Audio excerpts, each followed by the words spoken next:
I'm standing by Carcassonne's ancient ramparts in France. History teaches us that weak defences fail.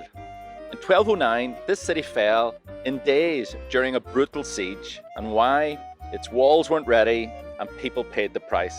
History also teaches us resilience. And after that defeat, the French king rebuilt Carcassonne into an impregnable fortress. Double walls, towers, every detail planned. As the French say, plus c'est le change, plus c'est la même chose. The more things change, the more they stay the same. And that's relevant today because modern organizations face digital sieges.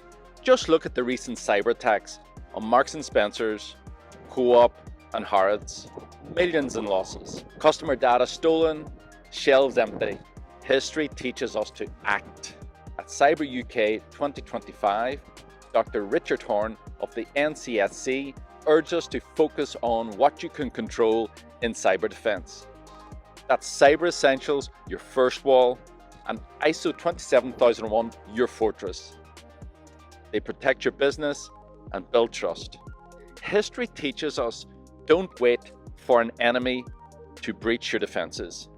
Take control and change your executive mindset to be on a war footing with cybersecurity. In the meantime, stay safe and keep building those human firewalls.